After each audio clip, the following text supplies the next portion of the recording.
and welcome to another episode of The Big Game Hunters. I'm Mike. And I'm Tom.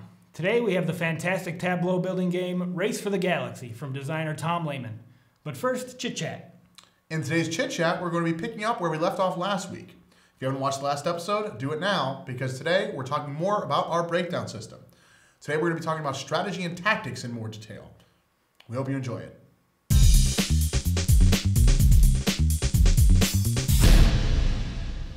Welcome to the Chit Chat. So last week in our Chit Chat, we had to cut it short a little bit because we just had so much to say about immersion and abstraction. We really broke down part of our breakdown, and we took an in-depth look at those two factors. And this week, we were going to do strategy and tactics with them last week, but now we've had to do it this week. So today we're going to be talking about strategy and tactics. Tom, I think we should start with some tactics. Okay. So a tactical game, as we've discussed, is one where, or a game with a high amount of tactics, I should say, is one where a lot of the decision-making is impactful only on the current turn. Yes. So it's a game where you're trying to maximize how many points you're going to receive this turn, or just make the most of a rapidly shifting situation. Mm-hmm. So what kind of games do you think are very tactical? Well, in talking about this when we were developing the breakdown, it struck me that the kinds of games that we're giving high tactics to also involve a lot of luck. And so in thinking about that, I came to the conclusion that you have the luck-based games that have like large decks that you draw from, or event decks, or whatever. Those particular elements in that game change the gameplay from turn to turn, making it a more tactical game. It just affects the rest of the game around it that turns it into a tactical game. And do you think that's because you can't plan ahead too much in those kinds of games? You can. It depends on the game, obviously.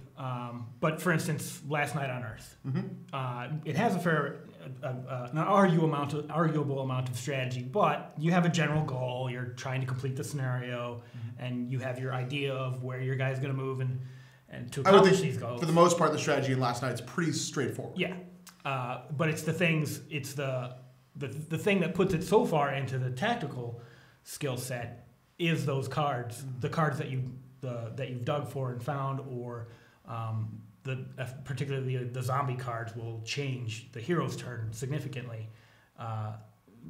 forcing them to make tactical decisions that may or may not complement their strategy. Yeah, that makes a lot of sense. And I would say that, so I guess that games with event decks with rapidly shifting situations are tactical. Games where where the board changes too much between turns. Like, so those games, I'm thinking maybe of Guillotine right now, one of our favorites. Sure. Guillotine, spoiler alert for later episode.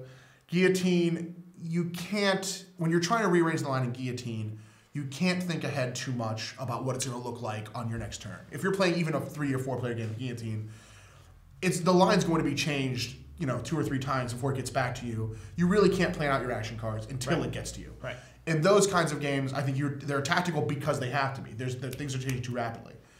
On the other hand, what about games like Small World? I'm thinking of a game where there is a lot of skill in it, but it's skill where it's basically calculating various paths. So rather than being tactical because the things change so much, or maybe just tactical because they change so much, it's tactical because you're doing a lot of point calculus to choose what path you're going to take on that turn, to choose whether or not to go into decline immediately. The going into decline is, at most, a 1 turn ahead kind of decision. Right. Usually, I think it's just to maximize your current turn. I think because it's so close, Small World is so close on the border of a tactical game, we could probably argue at length about whether or not that's tactical or strategic. But there is no arguing that all of those decisions are, the most you're looking at is the 1 turn. And I think that because those decisions are the impact of those decisions is so immediate, I think it's safe to say tactics. Now, do you tend to prefer strategic games or tactical games? Or should we save that for after we talk about strategy? Well, I think it's based on my preference for games that can be mitigated by luck. I have a very strong preference there, and so if the two truly are related, where you see a lot of like event decks and things that change the immediate turns. And I think as we go through more breakdowns, that will be borne out. So I think I must by default then say that I prefer tactical games than strategic games. I think for me, I have a tendency to prefer strategic games. So strategy, by contrast, is when you're making decisions that will have an impact on later turns, or that are dependent on previous turns. So these are games that are like tableau builders and what else? Worker placement?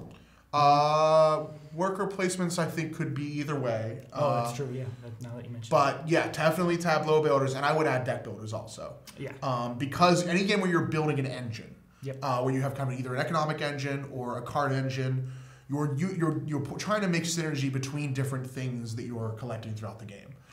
And I think the only way those can be done is in a strategy setting.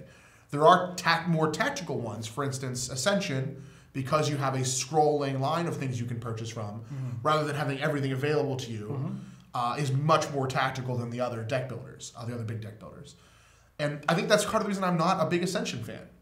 I think there's not enough of a long-term strategy. When I'm playing Ascension, I tend to kind of tune out on the other player's turns, and I don't feel like I'm building towards something. I feel like, well, this is here, this is the best I have available, I'll grab it. You feel like you're waiting for something a lot of times. And I don't feel like I'm putting things together to kind of make something that runs in the most efficient way. Yeah. That's really why I like games like the one we'll talk about today, Race, or Thunderstone, Dominion, things like that.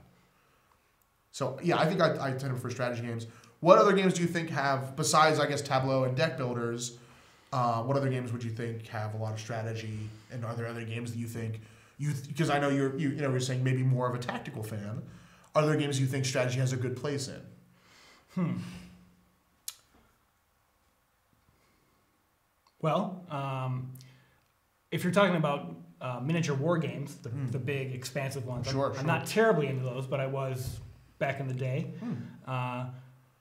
I think those, they carry with them a lot of strategy when you're going into the game, but by way before half of the game, you're like 2 or 3 turns in. If you aren't adjusting your strategy based on the way the game is played out, it becomes a highly tactical game. I like those kind of games though, because they sort of bear out your strategic skill. If you're able to follow your plan from beginning to end, it means your strategy is very solid. And that's a good point. So I know in some of our breakdown debates, we've kind of come up, like I know for strategy and tactics, that's one where we sometimes aren't sure right away what we would rate it. Because sometimes you'll have what I think of as strategy masking itself as tactics. And so when we say strategy, we don't necessarily mean that it won't change. I mean, if you're doing a deck build, like, if you're doing Thunderstone and you're getting a lot of magic damage and all of a sudden something comes out that's immune to it, you have to adjust. If there's a monster type that's coming out that you can't deal with, you have to adapt on the fly, which is one of the reasons I enjoy that game. Even if that adaptation would take you several turns to implement, you still have to do it, and it's still a tactical decision. Right, and yes, of course, and knowing when to do it is important. I think that's the aspect of tactics that I like is every turn, when you know something's going wrong in your game, when you know with your personal gameplay, when you know something's going kind of wonky, and you have to make an adjustment, and it's a matter of whether to make it now or next turn or next turn. That kind of Keynesian decision, I think, with just like, okay, you do it efficiently now, or I can do it inefficiently now, but I can get the benefit faster, or I can do it a little inefficiently, or more efficiently, later. I do seem to always have that trouble when we're playing Race, which we're talking about later. So I think we'll maybe save some of that for the next section. Is there anything else on strategy and tactics? No, I think we covered it. Yeah, I think you're a big tactical fan, a big strategy fan. I think we pretty much covered it. And I hope you have a little bit better idea of what we're talking about when we use these distinctions. We kind of hope that the breakdown allows you to maybe talk about games in this way with your friends, with your play group. Even if you're not putting numbers on them like we are, which are admittedly a little arbitrary. I mean, we think they're in the ballpark, but using the scale it's a representation. Our scale is based on the group we play these games with. That's true, too. People will have different experiences. But absolutely. By looking at the whole together, you can get a good idea for how the game works. So we hope you have a little bit clearer idea of the terms now. We hope you enjoyed the strategy and tactics discussion. And next up, we're going to be teaching you how to play Race for the Galaxy.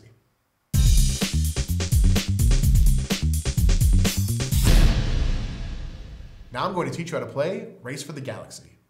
Race for the Galaxy is a tableau building game wherein each player is trying to carve out a space empire for himself. The object of the game is to have the most points. Points will be a combination of cards in your tableau and victory point chips. The game ends when any player reaches 12 cards in his or her tableau or when the victory point chips run out.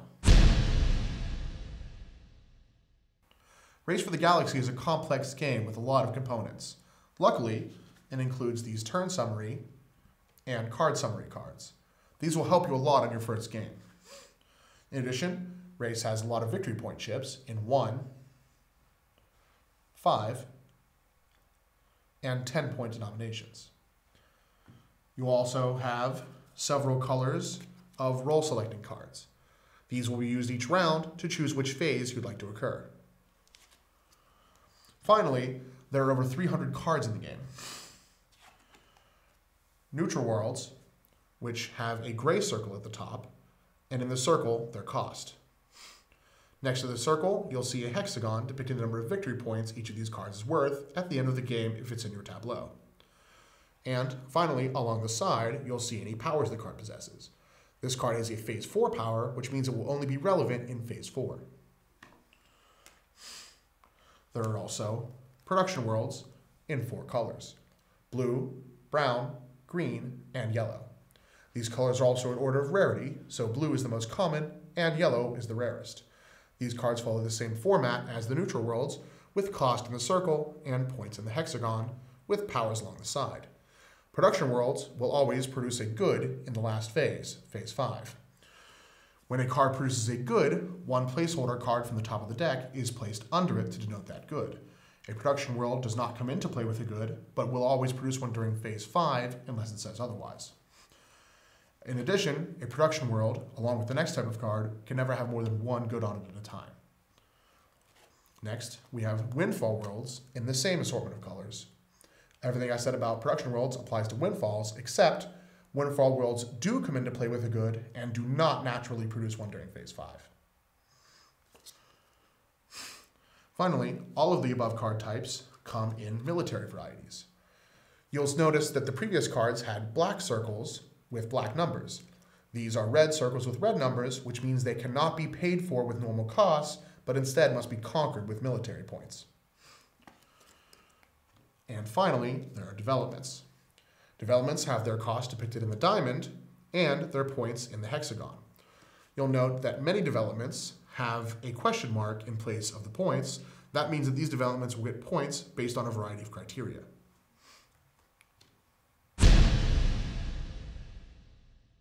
To set up a game of Race for the Galaxy, first give each player a round summary / card summary card. Then give each player a hand of 7 phase selecting cards. Note that 9 such cards are included in the base game, with 2 of them bearing this symbol. These 2 cards will not be used for a 3 or 4 player game, and only for a 2-player game. Then, each player receives a start world at random. A start world is denoted with a number in the bottom corner. This number simply denotes that it's a start world, and each expansion includes some start worlds. Once every player has their phase cards and start worlds, then you deal 6 cards to each player. Each player will choose 4 of those cards to keep and discard the rest face down. Now you're ready to begin the game.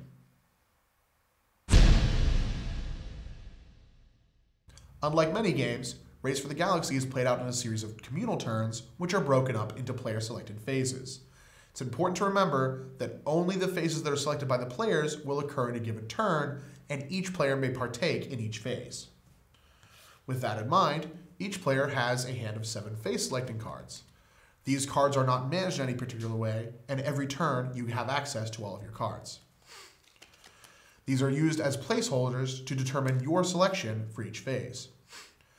Every round begins with each player taking 1 phase card from their hand, placing it face down in front of him or her. Once every player has done so, they are revealed simultaneously, and those phases occur in numerical order that turn.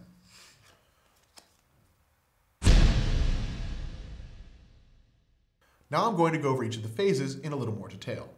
It's important to remember that only the phases selected by the players will occur, and no phase will occur more than once, no matter how many people chose it in the round. The first phase is exploration. The basic exploration phase allows a player to look at 2 cards, keep 1 of them, and discard the other. If you play exploration +5, you'll be able to draw or see 5 more cards, which means you'll be looking at 7, but you still only keep 1. If you chose instead Explore +1/+1, you may draw and keep an additional card. So you'll look at 3 and keep 2. Again, the ones you don't keep are discarded face down. Common exploration powers on cards allow you to see or draw more cards. Next up is the development phase. In the development phase, each player may play one development card from his or her hand. The player who picked development may do so at a -1 cost. When you play a development card, you must discard cards equal to the number in the cream-colored diamond. Common development powers include reduction of development cost or drawing a card when you develop.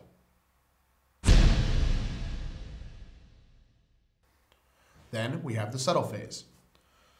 In the settle phase, each player may play one world from his or her hand. If you were the player who chose settle, you may draw a card after settling a world. When you play a world, you must discard cards equal to the number in the circle. Remember that production worlds will produce one good of their color during phase 5. Windfall worlds come into play with one good of their color, but do not produce. Remember that a good is represented by a card from the top of the deck being placed face down onto the world. Finally, military worlds are not played by the same means. To play a military world, you must have sufficient military in your tableau to play it. Therefore, for a 3 military world, you'd have to have 3 military. Military is depicted in the phase 3 power as shown here. You must have enough military to play the world of that cost.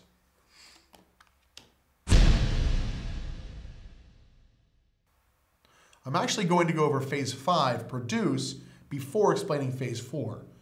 The reasoning behind this is that to really grasp phase 4, you kind of have to know what's happening in phase 5 first. So, in phase 5, produce, each production world will produce one good. It will always produce a good of its color and can never hold more than one good at a time. If you were the player who chose phase 5 produce, then you may also produce one good on one of your windfall worlds that does not already have one. Like production worlds, windfall worlds can only hold one good at a time. Common production powers will allow you to produce goods on your worlds and will let you draw additional cards.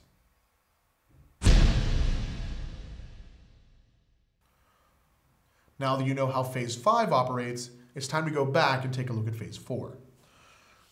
Like phase 1, there are 2 cards that depict phase 4, meaning you can choose between 2 bonuses.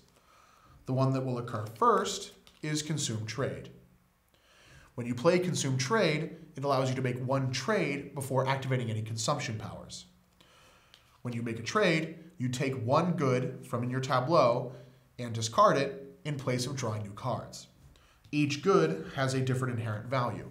So blue goods will trade for 2 cards apiece, brown goods for 3, green cards for 4, and yellow goods for 5 cards each. There are some trade powers that will increase this number. After completing your single trade, which you must do if you chose Consume Trade and cannot do if you didn't pick Consume Trade, you then activate any consumption powers in sequence. Consumption powers look something like this and will usually give you either a card or a victory point chip for a good, or a combination, like this card. You must use each of your consumption powers that you were able to use because consumption is mandatory. The final phase you can pick is Consumption double VP. If you instead chose Consume double VP, anytime you consume and gain victory points, you gain double the number that you would otherwise. For instance, if you traded one good for this card, you would gain 1 card but 2 victory points. The game continues in this series of shared turns until either one player has 12 cards in his or her tableau, or there are no victory point chips left in the center of the table. When either of these occur, you continue playing out the current round to completion. If there are not enough victory point chips to award the victory points the player should receive, there are extra victory points in the box that you will use. In addition, if a player hits the 12 card mark in his or her tableau, he can still play additional cards if applicable in that round. For instance, if he has 11 cards in his tableau, plays a card in development, he may still play a card during the settlement phase. Now you know how to play Race for the Galaxy? Now we'll go on to the point-counterpoint review.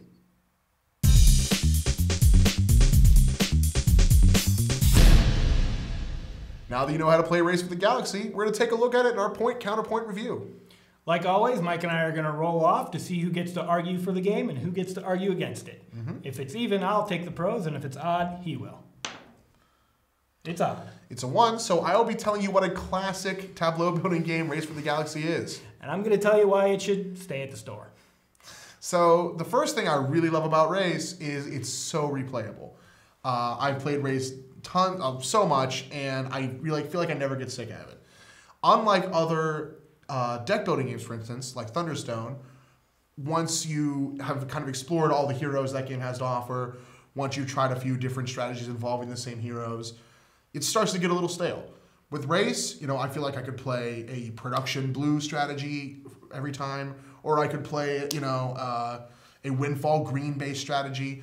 I could play a military strategy, and every time would feel a little bit different because of the way the cards fit together.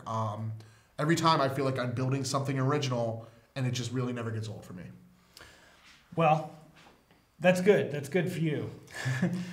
Part of the reason it's so replayable is that it takes so many games to really understand how the game works. For some, I'm sure.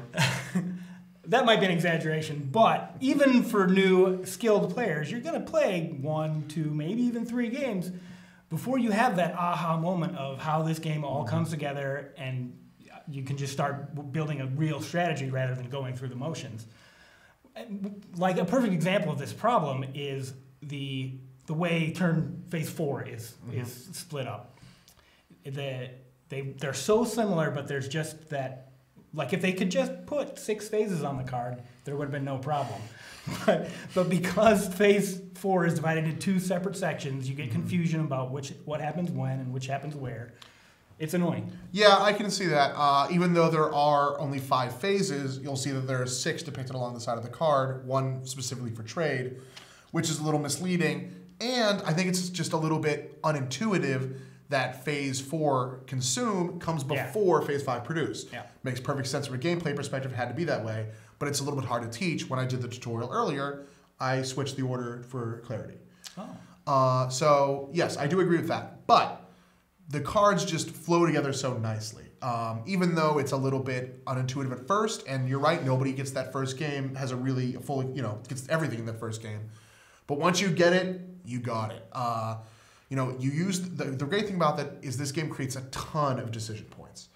Every time you play a card, you have to discard other usable cards to pay its cost, which I absolutely love. I'm a big Versus System fan, and in Versus System, it's the same way. Every card can be played as a resource, or it can be played as a plot twist or a hero or whatever the card it is. So every card on this, you have to constantly be making, I'm going to use it again, a Knizian kind of decision of now or later. Do I want to pay for this card now, have its effects working sooner, maybe not even get the phase next turn that I need to play it, or do I want to wait next turn and play it more efficiently? We discussed some of that in the last chit chat, and I think it's really apparent in this game. In addition, you have the kind of flow of the cards into the goods. So the goods undercards come from the top of the deck, which means you can't perfectly card count. You may be searching for a specific 6-cost development, and it's not even available to you. So you can't rely too much on that. And when you discard cards, they get discarded face down. So you don't know exactly what people have seen already. If I don't know that you've seen the 6-cost development I'm looking for. So I think for that reason, there's a lot more replayability than there would be. Because you can't card count, no matter how much you play it, you don't get tired of it. It's true. The way the cards are built into the game, the mechanics of the game, is a really elegant and insightful design. It's just too bad the rest of the game is so overproduced. One player option, like how useful is that? And then we have the player reference sheets. Sure, they might be useful for your first 1 or 3 games when you're learning, but after that, everybody is going to leave them on the shelf and probably switch everything to a smaller box because there's just too much included that would otherwise be a really nice, tight, elegant design. It's too much. Too much. That is absolutely what I've done at home.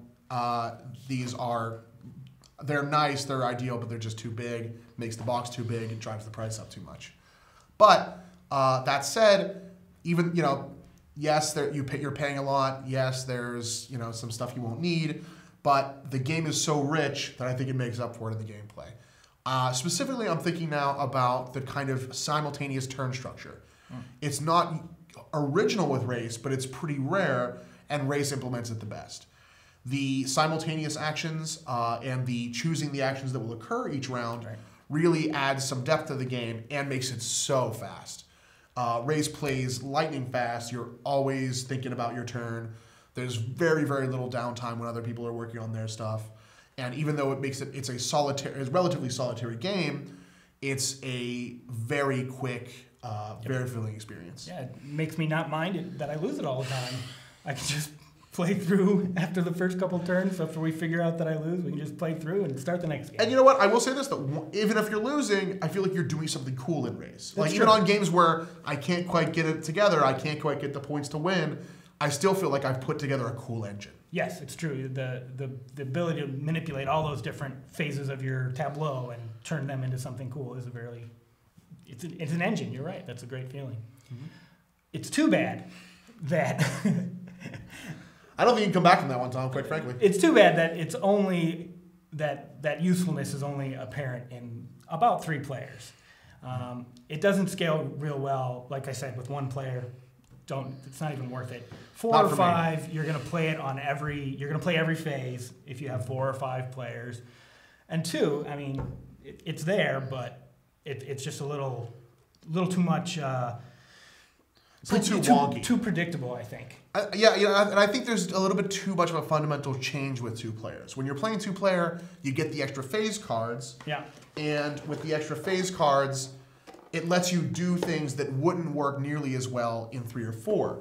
So you have a situation where the game is balanced for 3 or 4 players, but 2 players, some strategies become way too strong. Yeah. When you can double settle. Or too predictable, yeah. You can see 2 turns ahead exactly what your opponent's going for and know what you need to do to catch up or give up. Yeah, I will give you that. It does not scale well. But on the whole, what do you think about it? I like Let's Race. pull ourselves out of the die for a moment. I like Race. I'm not generally big on the kind of long-term strategy kind of game, but I do like Race. It is fun. It's very engaging. I can't really explain why it pulls you in so well, but it does. You hit the nail on the head there. Every time I introduce this to somebody, even if they have a really bad first game, they absolutely want to play it again. It just hooks people in. Yeah, it's good for that. So I'm going to give it a 7 out of 10. It's up there. It's not one of my most favorite games, but of this genre, it might be. So there you go. You know what? I really love Race. Those pros were genuine for me. The one thing we didn't really get to in the pros cons that I think is minor is that there are some cards that I would rather not have included. The expansions I'm not too crazy about with this one. And the one expansion I did pick up, the Gathering Storm, there are some cards that I just don't think are appropriate power level wise. I won't get into them too much because if you haven't played it, they won't have much meaning. But I always take out Alien Toy Shop and both copies of Improved Logistics. I think Improved Logistics just changes the game too much. It allows you to do a very kind of blitz strategy way too well. Alien Toy Shop is just way under cost of what it gives you. It's great early, it's great late. But that's a very minor quibble. Overall, I love the game. Everybody I play it with gets hooked. I've played dozens of games. I never get tired of it. It's on my top 5 list, and I'm going to have to give it a 10 out of 10. Impressive. So, yeah. Now we'll wrap it up with the breakdown for Race for the Galaxy.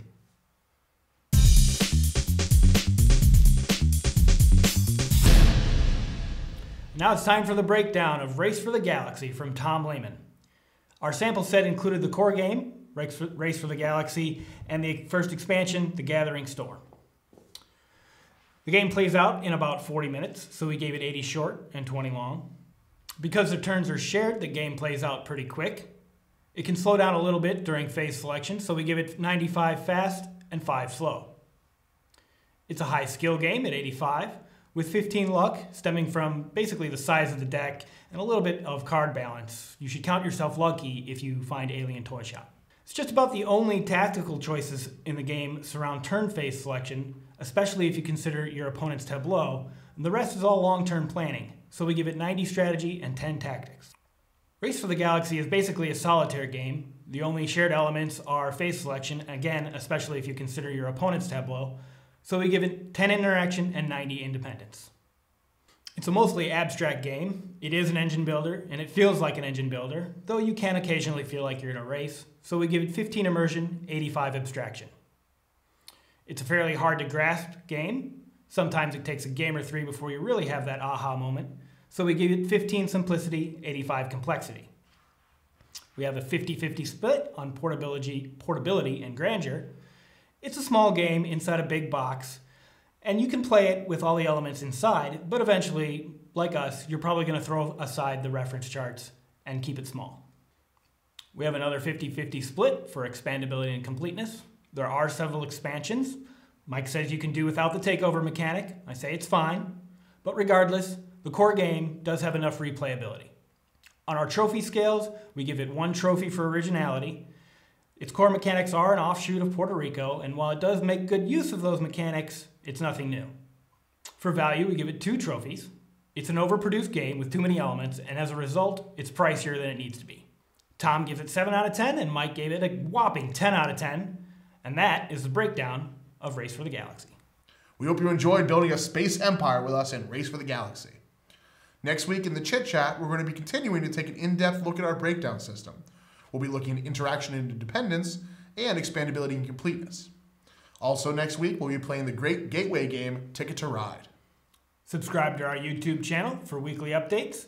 See the links below for our Facebook and Twitter pages, and leave us a comment about what you think about strategy, tactics, or Race for the Galaxy. See you next week.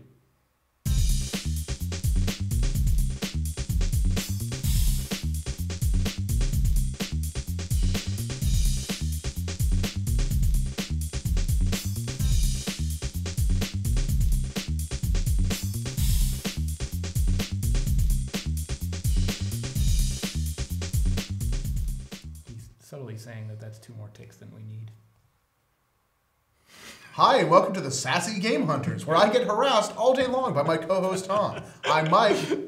It happens both ways, and I'm Grease Monkey.